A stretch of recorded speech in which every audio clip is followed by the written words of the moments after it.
In the last video, we tried to calculate the maximum and minimum points of a function. And what we did was we calculated the derivative of the function. We set that equal to 0. And we found 3 points on the graph where the derivative was equal to 0. But when we looked at the graph of the function, what we found is that one of them was a maximum point, one of them was a minimum point, and the other one was neither a maximum or a minimum. And so the question comes up, how could we have figured that out without looking at a graph? Just by looking at algebra, how can we figure out which points are the maximum and minimum points from those critical points where the derivative is equal to 0? There are a couple different strategies for that, and in this video we're going to look at the first one, which is called the first derivative test. Now, the first derivative test is kind of nice because we've already calculated the first derivative. But as you'll see, there's a little bit of effort that goes into it. All right, so let's do this.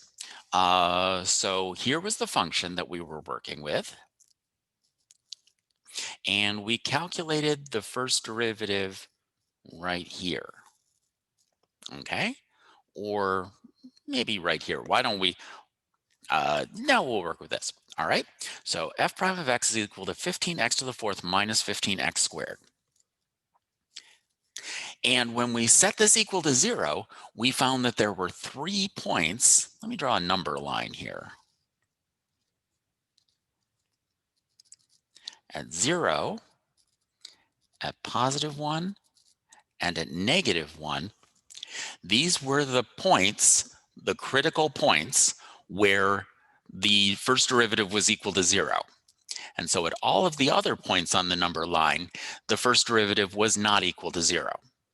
But one thing that's important, because this is a continuous function, is that in each of these segments here, the first derivative is either going to be positive or negative everywhere in the interval.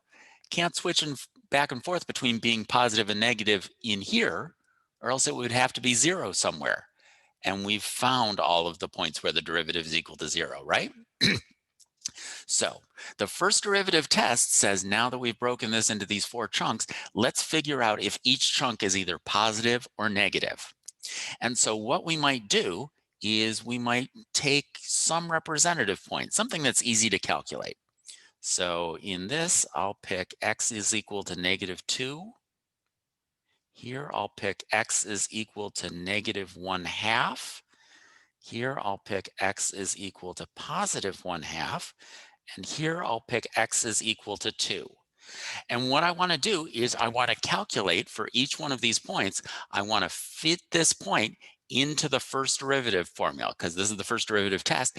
And I want to see if the answer is positive or negative. Okay, so I could do this with arithmetic, but for this, why don't I bring up my calculator and I'll let the calculator do the work for me.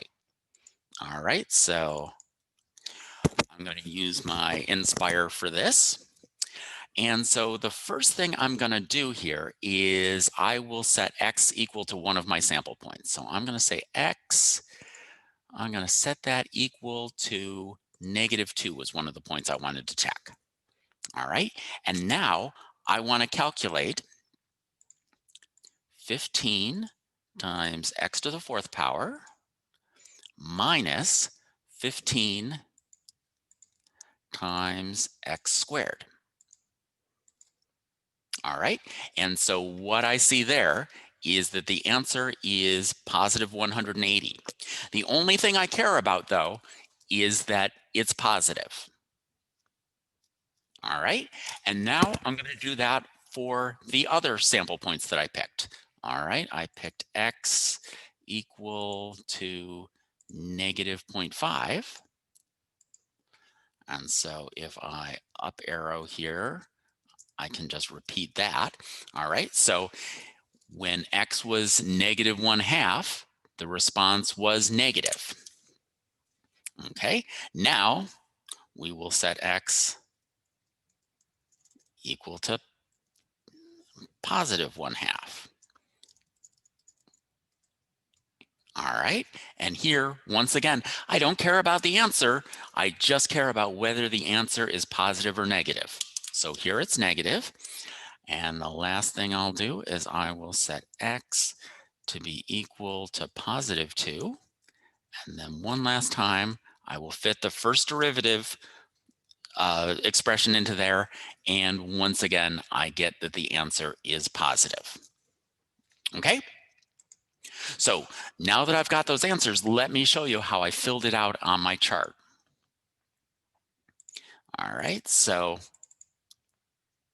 all I did here was here on my number line, I said that it was positive in the first section, negative in the second section, negative in the third section, and positive in the fourth section.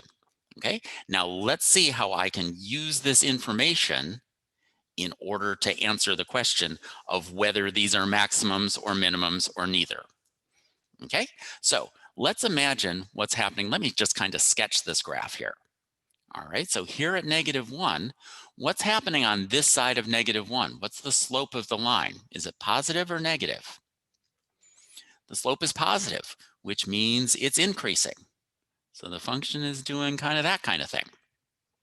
What's happening on the right-hand side? On the right-hand side, the slope is negative. So it's going like this. So is this point a maximum? Is it a minimum? Or is it neither? Well, I can tell that this is a maximum. All right. Over here earlier, I calculated that that was -1, 2. And so I can say that that is a maximum. What's happening here at 0? Okay, so here's my 0 point. What's happening to the left of 0? Is the slope positive or negative? The slope over here we decided was negative, which means the function is decreasing on the left. So it's got to be coming down to get into there. What's happening on the right-hand side? On the right-hand side of 0, in this interval, the slope is also negative. So it's continuing to go down. Okay, so this point isn't a positive or a negative point. So I can ignore that. And finally, what's happening when x is equal to 1? What's happening on the left-hand side? On the left-hand side, the slope is negative. So what does it look like? The slope is negative, so which means it's decreasing, coming towards the point on the left. What's it doing on the right-hand side? On the right-hand side of 1, the slope is positive, which means it's increasing, going to the right from 1. So this point has to be a local minimum.